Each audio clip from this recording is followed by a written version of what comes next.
They are all commerce graduates. They opened up a company and hired these people. They know how to extract work from you. We are good workers. The West are good managers. We are good workers. They are good managers.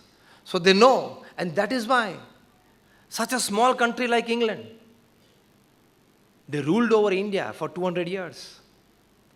At any given moment in history, in their 200 years rule over India, there were not more than 25,000 Britishers physically present on the soil of our country. And they controlled a population of 40 crores. They knew how to effectively deal with people. So those people who are people managers, they become leaders. Enriching your emotional environment within. And that is, in word, keep yourself stable and patient in circumstances and dealing with people. Somebody tells you a donkey in public. How would you feel? You are a donkey. And how would you feel? Oh, bad.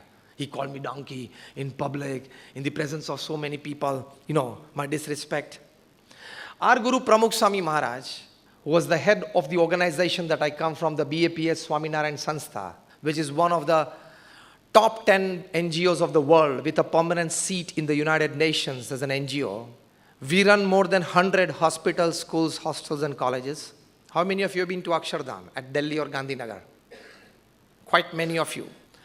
Such more than 1,300 places developed and administered by Pramukh Swami Maharaj. For that, Guinness Book of World Records has wrote for him that he is the master builder of the 20th century.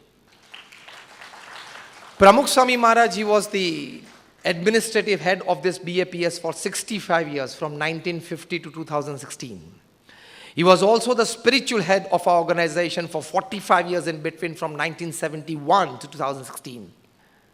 He worked tirelessly for the upliftment of mankind in all walks of life. We do 162 different kinds of social, cultural, educational, medical, social, moral activities in the society.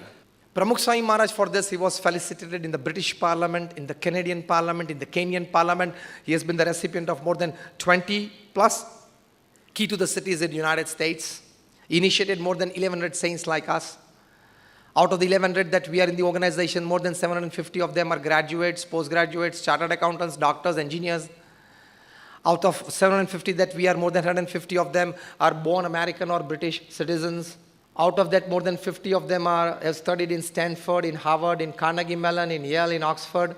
Many of our saints have left aside jobs of $150,000, $200,000 at the age of 20 to 25, 27 to become saints in the organization. So Pramukh Swami Maharaj was successful in bringing in such cultured and educated young minds into mainstream social service and mainstream spirituality. He lived with certain principles in life. He lived with certain basic thought processes in life that could not just enrich your life as a human being, that could enrich your life spiritually as well.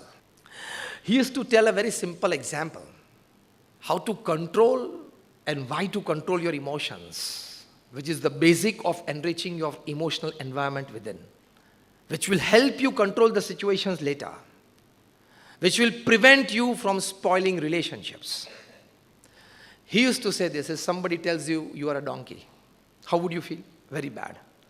Pramukh Swami Maharaj used to teach that when somebody tells you a donkey, just close your eyes for a couple of seconds and just introspect. Do I have a thick white skin? No. Do I have 4 legs? No. Do I have a short tail at the back? No. Do I have long ears? No. Then I'm not a donkey. Let him say. So cool response. He used to say, you don't become a donkey when somebody tells you a donkey. When you roll your sleeves, you call me a donkey, now you became, because you reacted, because you accepted. What I mean to say is, don't let your eruptions of emotions come out time and again. That is your EQ enriched. Don't react immediately. You need to respond. Big difference between reaction and response. Don't react. You have all the right and authority to respond in the way that you want. No reaction. Reaction is accidental. Response is judgmental. Make a good judgment. Take the whole scenario into consideration. Take the whole picture in front of you and then respond. Till then, control your emotions. Don't have emotional outbursts. Otherwise, you will lose yourself. Your 10 years of relationship as a friend, as a spouse, as a neighbor, as a relative, whatever relationships, your 10 years of professional relationships can go down in drain in a 5-second mistaken emotional outburst. Yes or no? Maybe in form of an anger, maybe in form of greed, anything. We all learned a proverb when we were as children: think before you act. And think twice before you speak. So emotional enrichment is wait for a moment before you react. Give time to your heart to respond. Reactions come from the brain. Responses come from the heart. Give time before you actually respond for a right combination of your head and heart so that you don't make a relationship mistake in your life. That is a learning process. That is how you enrich your emotional atmosphere within. And again, I would like to remind, those people who can manage people well are those people who have led organizations, who have led changes. I give you a practical one of it. How people who can deal well with people can control people of good intelligence. All computer engineers, IT engineers from here in the country, they travel to the Silicon Valley in California in search of good jobs. And they are getting good jobs. Some of them are paid $60,000, $80,000, $100,000. And we are proud of them. And we talk about them. That my cousin, my nephew. But do you know who pays them? All the owners of these Silicon Valley companies, none of them are technical people. Sunday morning like this, a gentleman was reading a newspaper and he must have got interested in a couple of stories on that day. And his little 7-8-year-old boy said, "Dad, you promised me a bat and you did not fetch one for me. The whole week passed like this." And Dad said, "My son, I'm sorry. Tomorrow, Monday morning, the first job I'm doing is getting you a cricket bat." He said, "Dad, you said this last Sunday as well." Dad said, "I'm sorry." And still the little boy was harassing his dad, and now this gentleman was interested in a couple of stories in the newspaper on that Sunday morning and had a cup of coffee beside him, so he was just relaxing. So he thought that how can I engage this little boy so that he doesn't harass me.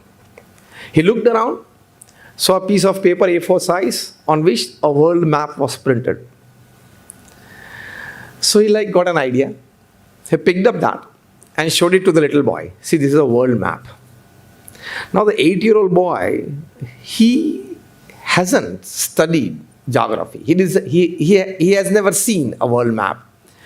He said, "Fine, Dad, okay. If you say it's a world map, okay, it's a world map. See, this is India. You look carefully. Now I'm going to tear it into small pieces, shuffle it, and give it to you. You are supposed to get me back the whole world map using a sellotip. And if you get it back, I will give you a bat right away." And the child, because he had boasted in front of his friends that today afternoon we have a cricket match and I'm going to play this match with my own bat. And for an 8-year-old boy to have his own cricket bat in a match is a credit and it's a pride. So he jumped upon this challenge. His dad showed him, "See, this is India, this is China, this is Russia, this is Ukraine," at least for this moment. "This is England, this is Europe, this is Africa, this is North America, this is Latin America. And see, now I'm tearing it into small pieces," and telling so, he did it, shuffled it, and gave it to the little boy. And the dad was confident that he is never going to come back with this job done. And the condition was that he is not going to take anybody's help in the house from the family members. To his surprise, the little boy came back within 10 minutes. Dad, job done. Dad was surprised, like, let me see. And he saw it, and the whole world map was perfectly arranged. Now, A4 size paper into 16 small pieces, shuffled well and given, and well arranged by an 8-year-old boy within 10 minutes. It's very surprising, isn't it? And the dad said, how did you do it? Even when I'm seeing it, I just could not believe my eyes. How are you doing it? And the little boy said, Dad, it was very simple, see? And the little boy took the paper from his dad's hand and turned it around and said, Dad, behind this was a picture of a man standing. I adjusted the picture of the man and the world got adjusted on the other side. Behind the world map was a picture of a man standing. I turned everything around, adjusted the man, because an 8-year-old boy can do that. And the world on the other side got adjusted automatically. I did not go to adjust the world. Don't go to adjust the world. Adjust yourself and your world will get adjusted. This is called enlightening your mind. From the complaining mode, from the criticizing mode, come to contributing mode, and you will start enlightening your mind.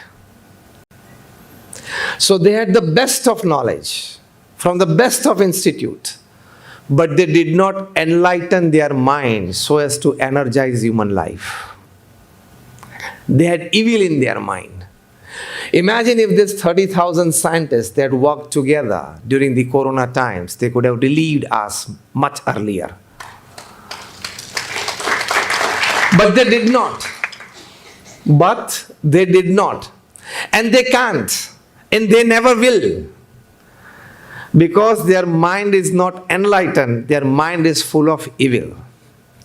How well we can kill humans quickly is the principal motto of their work. 30,000 scientists. So it is a must. It is a necessity that every human being enlightens his mind so as to become more human, so as to become more moral, so as to become more spiritual. That enlightenment is needed. Every human being. On a fine